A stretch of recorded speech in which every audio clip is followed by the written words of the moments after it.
Hello all, and welcome back to Geek, Feng, Shui. I'm your host and game master, Sellers JR, sitting here in the dark. I'll get some more light on here. I've been watching a documentary that's got me a little angry and flummoxed.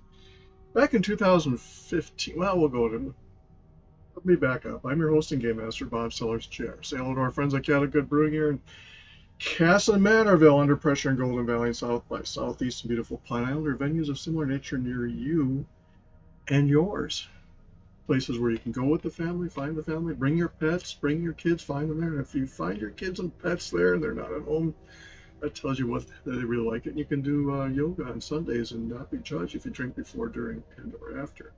Check out my books at sellersjr.com and my website, geekfengshui.com. And of course, this channel, which we appreciate everybody like, subscribe, and hit the bell. So back in 2015, I, like a lot of other people, watched a supposedly fact-filled documentary called Making a Murderer. And I was rather irritated to see what clearly looked like police corruption. Now, I grew up in Wisconsin, so I can tell you that every state has its weirdness as far as law and order goes. What do you have today? But this case just looked egregious. And a lot of people thought that, well, it turns out the filmmakers were making a fictional account to support the murderer, in this case, murderers. Oops. Super Tuesday, we got 3 and we got them all here, yay. And they left out key, not only did they leave out key evidence, they edited and modified court testimony to make it look like it was what it wasn't. And this other documentary called Convicting a Murderer goes back and shows, let's see, contract reported missing. Let's get the grave robber first. In the transcripts of the trial, they can go back and show all these people edited it, and they made testimony completely inaccurate, completely. And then you have these people, I would have been among them, saying that, you know, this is a bad deal for cops. Now it's like, no, I can see now why he was convicted where he's at, both of them. In the end, the victim is the one that they should be talking about, not these two clones. But yeah, there was some mistakes by the police. Let me start with that.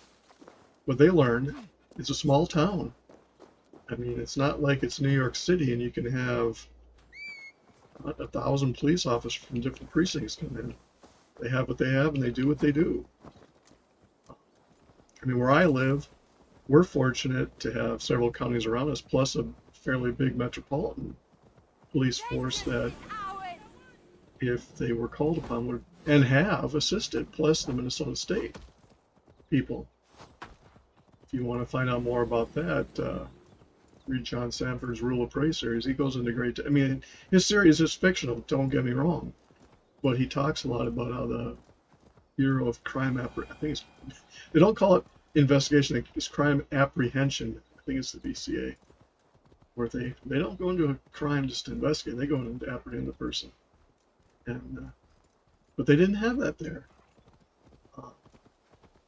They did what they did with what they could. And yeah, this guy, it's a long, twisted story. If you go to watch Making a Murderer, realize that, I guess I can equate it to, I worked with a gentleman from Vietnam who was at Hamburger Hill, famous battle. They were there when it was discovered. And they went on to make a movie about it. There's a guy who wrote a book. And unfortunately, the Hollywood people opted to make a movie without checking with any of the people that were actually there. He brought in the original book. I had seen the movie and thought it, was accurate, I guess, because it was portrayed as that. And he tells a story about how the Hollywood people who paid for the movie thought these directors had done their job. and they flew him out to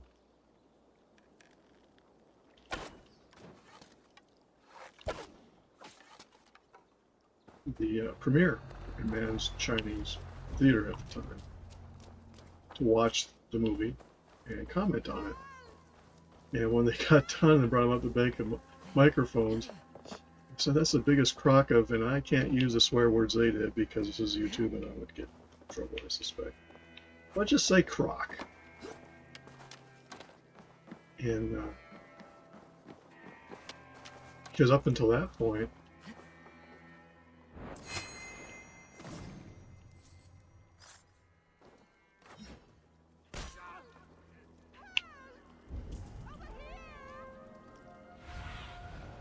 See you, old friend.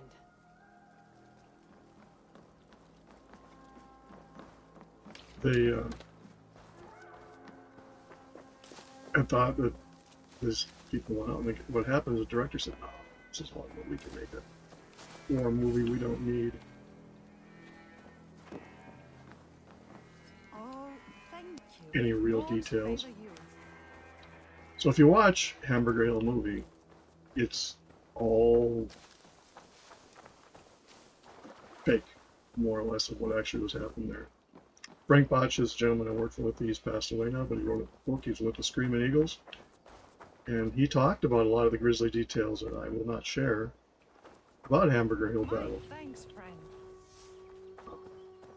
He said there was at least 50 people around the Chicago area alone that had been at that battle. They could have tapped into, and they just opted not to. And that is, to me, a lot like what happened here. Is the people that are making a murder were making a vehicle to tell a story purported to be true crime. That was a big deal. It made Netflix the thing. I mean, I got into it because of Netflix. And I've watched a lot of documentaries since then.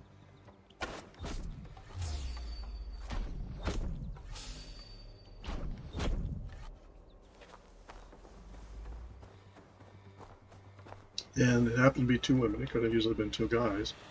I'll just say the filmmakers use it to make their bones in the industry. It went on a press tour, and then when they started getting questions about it, and they started showing them factual things that were not presented because it would have reflected bad on the perpetrators. I'm not going to say their names. They claimed that it was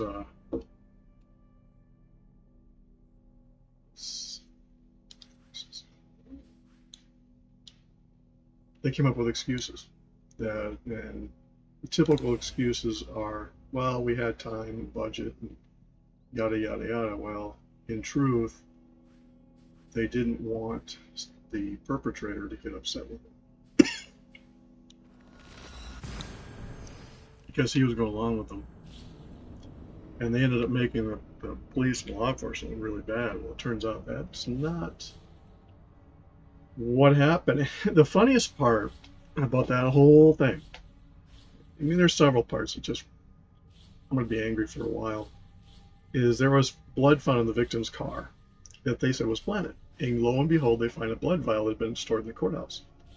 They made a big deal about finding this vial and how it had a hole in it. Well, guess what? If you're a phlebotomist, you know, and if you go give blood anywhere these days, you'll see that they hook something up to your arm and they put the tube up, and that's where the blood goes into the vial. And then on top of that, they said, well, the box was open and taped up. Well, they found out that the defense attorneys at the time for this individual, in the presence of courthouse personnel and documented, were the ones that opened and closed the thing. So then if that wasn't enough, when they store blood, they add an ingredient to keep it from coagulating, because you don't want it to have just to die off and stuff. Well, I can't remember the name of the chemical, but it clearly would show up in a blood test. And so when the prosecution wanted to test this vial, the defense vehemently fought it successfully. So it wasn't until later, much later than it was, finally tested, I believe. But anyway, they wanted to use it as a red herring, saying, well, there's this blood here. Well, if you're not going to let them test it, how can you, you know, yeah, it was just annoying. I mean, that's only one major part that was found to be flawed in the original documentary. Then there was a burn pit, and these people that still believe in them saying, well, if you find bone things, you should call a coroner. Well, in the state of Wisconsin, coroners do not have to be medical people whatsoever. Their sole job is to come in and say, yeah, this person's dead. Well, if it's not a person, you're not going to call a coroner in that case. They can call them afterwards when they find out. But if you find bones, you have no idea. So you have to call a bones person to come in, which they did. They collected it and brought it in because they had no idea. It could have been squirrel bones, could have been sheep bones. He even the perpetrator tried to say that it was sheep bones, and they tested it and it was human bones, and they brought it to the person they normally would have. A forensic anthropologist is a term. If you watch the Bones TV show, you would know that's a lot of what that whole series was about.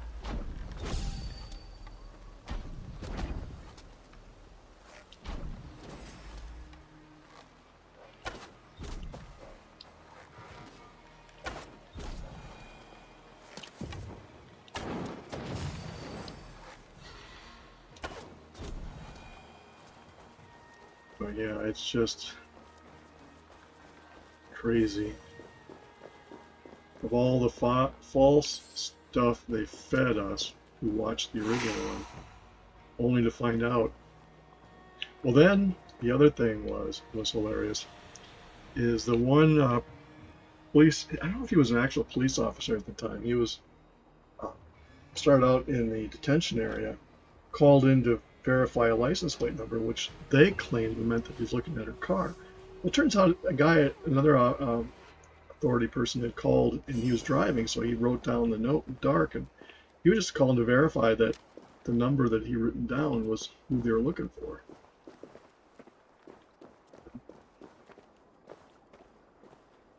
And it was so.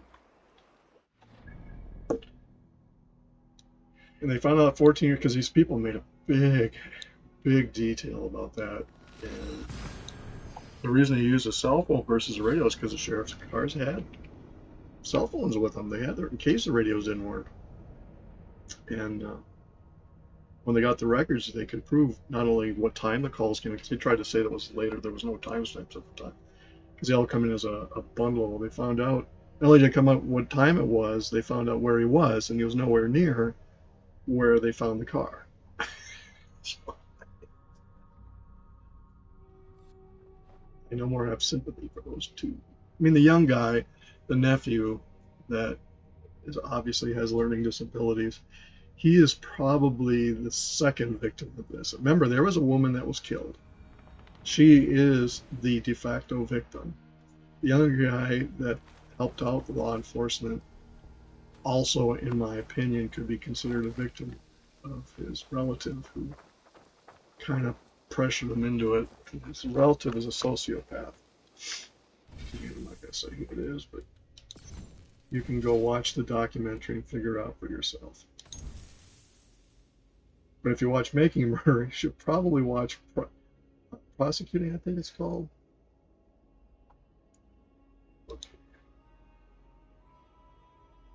Convicting a murderer is what the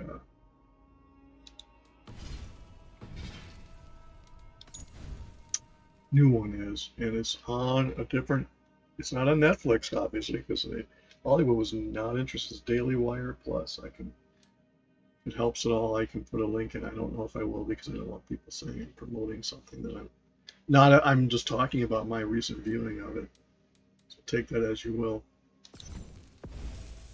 But yeah, I can still feel the emotions I had after watching The Making of a Murderer and realizing now the duplicity that was used to make me consider that to be factual, when in fact it was not. But enough of that, and we're done with our daily dose of Feng Shui and my ad nauseum commentary. I figured instead of long silences. Visit our friends at Chaotic Good Brewing here in Casa, Manorville, Under Pressure, in Golden Valley, and South by Southeast, and beautiful Pine Island, Minnesota. If you're not in our beautiful area, consider checking out venues in yours, coming to visit ours. Family, pet, kid, fun-friendly places where you can bring them, find them. And if your pets are there and you're not, well, that tells you something. Or if you're doing yoga on Sundays and not getting judged for drinking before, during, after, you're definitely at Chaotic Good in Castle. Check out my books at sellersjr.com, my overall website, geekfengshui.com.